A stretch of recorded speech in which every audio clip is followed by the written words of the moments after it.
کہانی کی شروعات آسٹریلیا کے جنگلوں سے ہوتی ہے۔ پہلے ہمیں جنگل میں لگی ایک خطرناک آگ دکھائی جاتی ہے جو یہاں ہونا ایک عام سی بات ہے۔ پھر آگ کے بعد وہ تباہی اور جانوروں کا برا حال، مگر اس سب سے ہٹ کر ہمیں ایک ایسی چیز کی جھلک دکھائی جاتی ہے جو یہاں کے گھنے جنگلوں میں شاید صدیوں سے موجود ہے، مگر آج تک انسان اس سے بے خبر رہا۔ اب ہمارا فوکس ہوگا کہانی کے مین کریکٹرز پر۔ تو سب سے پہلے ہمیں دکھائی جاتی ہے کلیئر پیشے سے ایک ویڈیوگرافر اور ڈاکیومنٹرین ہے۔ کچھ مہینے پہلے ہی یہاں کے جنگلوں میں آگ لگ گئی تھی جس سے بہت تباہی ہوئی۔ کہتے ہیں کہ 100 سے بھی زیادہ قسم کے جانوروں کی نسل خطرے میں ہے۔ کلیئر کے ساتھ ہمیں دکھائی جاتی ہے گریس، جو کہ ایک زوالوجسٹ ہے۔ کلیئر بھی والنٹیئر کر رہی ہے اور گریس بھی، دونوں کا مقصد جانوروں کی مدد کرنا ہے۔ گریس کا ماننا تھا کہ اگر ہم کسی ایک نسل کو بھی مٹانے سے بچا سکے تو یہ بہت بڑی بات ہوگی۔ شروعات میں گریس یہی جانکاری دے رہی تھی، وہ کئی قسم کے جانوروں کے بارے میں بھی بتاتی ہے۔ کچھ دیر بعد وہاں آتا ہے بین نامی ایک لڑکا، وہ بھی جانوروں پر اپنی ریسرچ کر رہا تھا۔ یہ تینوں جانے والے تھے کچھ دنوں کے لیے اس جنگل میں، وہ بھی کافی دور۔ ان کے پاس ایکوپمنٹس تھے جس سے یہ کافی کچھ معلوم کر سکتے تھے کہ کون کون سے اسپیشیز خطرے میں ہے۔ جانے سے پہلے کلیئر دونوں سے کہتی ہے کہ مجھے پتا ہے یہ کام اتنا مزیدار نہیں، اگر تم دونوں کہیں پر بھی بورنگ فیل کرو تو مجھے بتا دینا، ہم کچھ اور کر لیں گے۔ بین اور گریس ایک دوسرے کو پہلے سے ہی جانتے تھے۔ کلیئر نہیں تھی، اسے نہ بین کے بارے میں زیادہ معلوم تھا، نہ ہی گریس کے بارے میں، اور نہ ہی وہ کوئی زوالوجسٹ تھی۔ بس یہ کام ہی نے ایک ساتھ لایا تھا۔ انہوں نے اس ریسرچ کی پرمیشن پہلے سے ہی لے رکھی تھی۔ جانے سے پہلے کلیئر یہاں کے پارک رینجر سے بھی ملتی ہے اور اسے کچھ سوال جواب کرتی ہے۔ پارک رینجر کا نام میٹ تھا۔ میٹ کہتا ہے کہ ہمیں ہر دن کسی نہ کسی مصیبت کا سامنا کرنا ہی پڑتا ہے، کبھی یہاں آگ لگ جاتی ہے تو کبھی انلیگل ہنٹنگ ہوتی ہے، شکاری جانوروں کا بھی خطرہ ہے یہاں، اور کلیئر سے وہ کہتا ہے کہ تم جیسے لوگ بھی یہاں آ کر ہمیں تنگ کرتے رہتے ہو۔ یہ سب میٹ مذاق میں کہتا ہے، اس لیے کلیئر اور اس کے ساتھ اس بات کو برا نہیں مانتے۔ اب یہ اپنا سفر شروع کرتے ہیں۔ جنگل میں گاڑی کے لیے ایک راستہ تھا۔ جنگل میں نیٹ ورک نہیں ہوتا، اس لیے ان کے پاس سمپرک کرنے کے لیے بس ایک ہی ریڈیو ہوگا۔ اگر کوئی بھی پرابلم ہوئی یہ لوگ صرف پارک رینجر میٹ سے ہی سمپرک کر سکیں گے۔ اب میٹ کی یہ ذمہ داری ہوگی کہ ان لوگوں کی سرکشا کرے، کیونکہ جنگل میں کچھ بھی ہو سکتا ہے۔ چلتے چلتے ان تینوں کی کچھ باتیں ہوتی ہیں، سبھی اپنا اپنا مقصد بتاتے ہیں۔ گریس کے آنے کا مقصد کسی اسپیشی کو بچانا تھا۔ کلیئر نے جب ٹی وی پر اس تباہی کے بارے میں سنا، وہ کچھ اچھا کرنا چاہتی تھی جس سے ان معصوم جانوروں کا بھلا ہو۔ بین کے آنے کا مقصد تو کچھ اور ہی تھا۔ وہ کہتا ہے کہ ایسے بہت سے جانور ہیں جو ابھی تک ڈسکور نہیں ہوئے۔ میری خواہش ہے کہ میں کسی اسپیشی کو ڈسکور کروں اور اسے اپنا نام دوں۔ بین اور گریس جانوروں کے بارے میں بہت کچھ جانتے تھے، اس لیے بیچ بیچ میں کلیئر ان سے انٹرویو لے رہی تھی۔ جانوروں پر نظر رکھنے کے لیے گریس اور بین پیڑوں پر کچھ ایڈوانس کیمراز لگا دیتی ہے جو باڈی ہیٹ کو ڈیٹیکٹ کرے۔ رات کو یہ لوگ اسی جنگل میں بتانے والے تھے۔ یہ ایک جگہ کیمپ سیٹ کرتے ہیں۔ اب یہاں سے سین شفٹ ہوتا ہے ایک شکاری پر۔ رات کے سمے وہ ایک ہرن کا شکار کرتا ہے، اس کے پاس ایک ڈاگ بھی تھا۔ خیر اپنے شکار کو وہ مزے سے کھانے لگا، مگر کچھ دیر بعد اسے ایک عجیب سی آواز سنائی دی۔ یہ آدمی اس جنگل سے اچھی طرح واقف تھا۔ آواز اسے انجان لگی، اس لیے اپنا بندوق لی۔ یہ آس پاس دیکھنے لگا، اتنے میں اس کا ڈاگ بھی کہیں غائب ہو جاتا ہے۔ دیکھتے ہی دیکھتے یہ شکاری کسی اور کا ہی شکار بن جاتا ہے۔ وہ جو بھی چیز تھی وہ اس آدمی کو کھینچ لیتی ہے، اور سین یہی کٹ۔ دوسری طرف ہم کلیئر، گریس اور بین کو دیکھتے ہیں جو سینسرز لیے رات میں نکلے جانوروں کو اسٹڈی کر رہے تھے۔ ایک لمحے کے لیے کلیئر کو ایک اونچے پیڑ پر کسی جانور کی ہلکی سی جھلک ملتی ہے، مگر بین اور گریس اسے پہچان نہیں پاتے۔ باقی انہیں عام سے جانور ہی ملتے ہیں جیسے کوالا، پوسم اور پکشی۔ اس کے بعد یہ لوگ آگ جلاتے ہیں اور وہیں بیٹھ کر باتیں کرنے لگے۔ کلیئر زو کی ایک کہانی بتاتی ہے کہ میں نے دیکھا کیسے یہ جانور بھی فیلنگز رکھتے ہیں، بس انہیں سمجھنے کی دیر ہے۔ زو میں کسی جانور پر اتیاچار کی وجہ سے کلیئر کا بھی من بدلا اور اس نے یہاں آنے کا فیصلہ کیا۔ یہ لوگ 3 ٹینٹ لگاتے ہیں۔ گریس اور بین تو ٹھیک تھے، مگر جانوروں کی آوازیں کلیئر کو ڈرا رہی تھی، اس لیے وہ گریس کے ٹینٹ میں آ جاتی ہے۔ रात गुजर गई और सुबह ये लोग उन कैमरास को चेक करते हैं जो कल रात इन्होंने लगाए थे। फुटेज को चेक करने पर इन्हें खास कुछ नहीं मिलता, इसलिए ये लोग जंगल में और आगे तक जाने का फैसला करते हैं। रास्ते में एक कटा पेड़ भी आ जाता है, मगर बेन ने अपनी पूरी तैयारी कर ली थी, इसलिए चेनसॉ की मदद से वो उसे काट लेता है। जैसे जैसे ये लोग आगे बढ़ रहे थे, बेन को एक अजीब सा डर महसूस हो रहा था। फिर 1 महीने पहले इन लोगों ने कुछ कैमरास लगाए थे। बेन और ग्रेस जब उसे लेते हैं, उसमें कैंगरू की फुटेज थी। कैंगरू पर कोई चीज हमला करता है, जिस चीज ने भी उस पर हमला किया उसकी तस्वीर साफ नहीं थी। ये इनके लिए चिंता की बात बन जाती है, क्योंकि यहाँ के जंगलों में इतना बड़ा शिकारी जानवर नहीं है जो कैंगरू का शिकार कर सके, कम से कम जंगल के इस इलाके में तो नहीं। ग्रेस सलाह देती है कि हमें रेंजर को इस बारे में बताना चाहिए।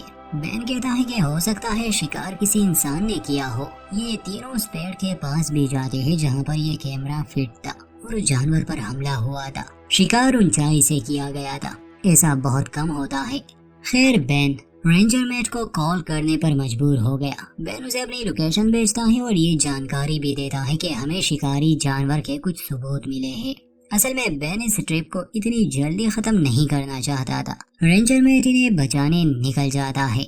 वहाँ उन तीनों को कुछ और सबूत मिलते हैं। उन्हें पेड़ पर बने नाखूनों के कुछ निशान मिले जो उनके रिकॉर्ड में किसी जानवर से मेल नहीं खाते थे। अगर बेन की बात सही है, शिकार किसी इंसान ने किया होगा तो वो कोई पागल ही होगा जो इतनी ऊंचाई से कूदा। अब तो उसकी कमर भी टूट चुकी होगी। ऐसा मुमकिन ही नहीं, ये काम किसी इंसान का नहीं था।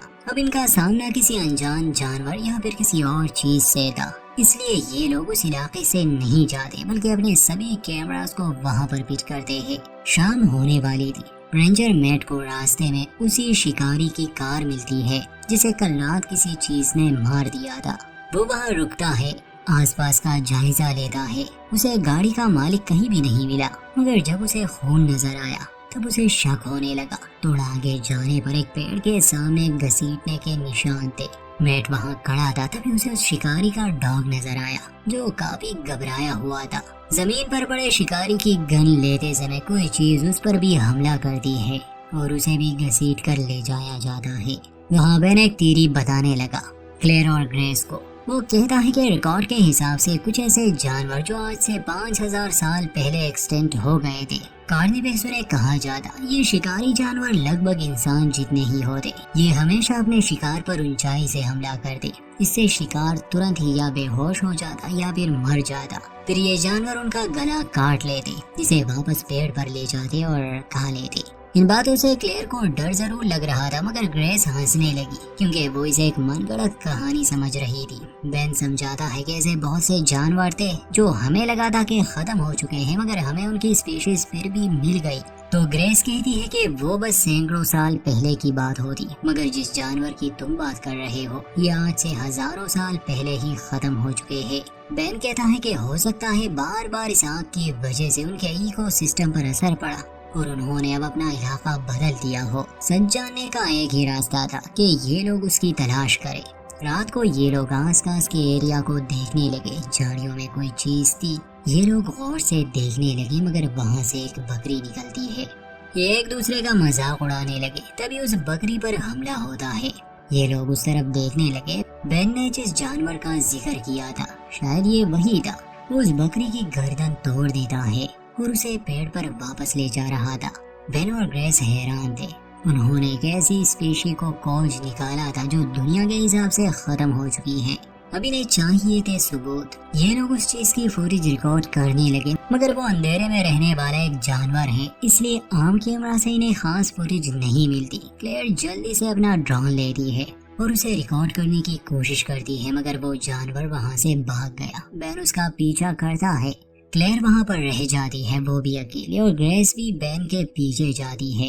तभी बेन को ग्रेस की आवाज सुनाई दी। जैसे ही वो उसकी तरफ भागता है, ग्रेस एक गड्ढे में गिर चुकी थी। उसका पैर भी जख्मी हो गया था। बेन जल्दी से कुछ ढूंढने लगा ताकि वो उसे निकाल सके, मगर उस जानवर ने पहले से ही बेन को अपना निशाना बना लिया था। इससे पहले कि वो ग्रेस को बाहर निकालता, वो जानवर उस पर कूद जाता है और उसे एक पेड़ पर ले जाता है। ग्रेस ने ये सब देख लिया। वो उस गड्ढे में सहमी हुई बैठ जाती है। कुछ देर बाद वो जानवर उसे भी लेने आया मगर एक पेड़ के नीचे ग्रेस छुपी हुई थी। वो ग्रेस को जख्मी कर लेता है मगर मार नहीं पाता क्योंकि तभी हॉर्न बजने लगा। असल में वहाँ क्लेयर अकेली रह गई थी। वो बहुत डर गई थी इसलिए भागने लगी। भागते भागते वो शिकारी की गाड़ी तक पहुंच गई। उसे वो डॉग भी मिल गया। कुछ समय के लिए वो वहीं पर छुपी रही। उसने मदद के लिए हॉर्न बजाया जिससे वो जानवर आवाज की तरफ आकर्षित हुआ और ग्रेस को छोड़ दिया। ग्रेस किसी तरह उस काई से निकल आई। यहाँ पास ही एक पुराना सा केबिन था। वो उसमें छुप जाती है। क्लेयर जब गाड़ी में छुपी थी उसे ये महसूस हो रहा था कि वो जानवर अब भी आसपास है। फिर वो कार से नहीं निकलती, इंतजार करती है। बेन को होश आता है। वो एक पेड़ पर था, वो भी जख्मी हालत में। नीचे उतरने की वो कोशिश करता है मगर गिर जाता है और उसकी टांग टूट गई। वो वहीं पर पड़ा रहा। खून को सूंघते हुए वो शिकारी जानवर एक बार फिर से बेन पर हमला करता है और इस बार उसे मार ही देता है। क्लेयर को जब महसूस होने लगा कि शायद अब वो चला गया, वो बाहर निकलती है। ग्रेस केबिन में थी। वो जानवर अब केबिन का छत तोड़ने लगा इसलिए ग्रेस को वहाँ से भागना पड़ा। ग्रेस और क्लेयर एक दूसरे को मिल गए। उन्हें बेन को ढूंढना था मगर सांप लग रहा था कि उसे मार दिया गया है। दोनों गाड़ी से निकलने का फैसला करते हैं। ये गाड़ी में बैठ भी जाते हैं मगर घबराहट की हालत में ये और जंगल की गहराइयों में जाने लगे। फिर एक ऐसा रास्ता इनके सामने था जहाँ पर गाड़ी नहीं चढ़ सकती थी। ये लोग रस्सी की मदद लेते हैं मगर रस्सी टूट गई। क्लेयर कार के साथ ही काई में गिर जाती है। वो जानवर उसे मारने आता है मगर फ्लैशलाइट की मदद से वो उसे डराने की कोशिश करने लगी। ग्रेस को गन मिल चुकी थी। क्लेयर की फ्लैशलाइट ज्यादा देर काम नहीं करती और वो जानवर उसे घसीट कर ले जाने लगा। मगर तभी ग्रेस मदद के लिए पहुंच जाती है। वो गोली चलाती है जिससे जानवर क्लेयर को छोड़ देता है मगर वो दोबारा हमला करने वाला था। एक ही गोली थी। ग्रेस शूट करती है मगर जानवर को नहीं। फिर अंत में वो जानवर तो वहाँ से भाग गया और सुबह हम देखते हैं कि दोनों एक दूसरे को सहारा देते हुए इस जंगल से निकलने की कोशिश कर रहे हैं। अगर रात होने से पहले ये ना निकल सके तो ये भी मारे जाएंगे, बेन, मैट और शिकारी की तरह। यहीं पर इस फिल्म का होता है दी एंड।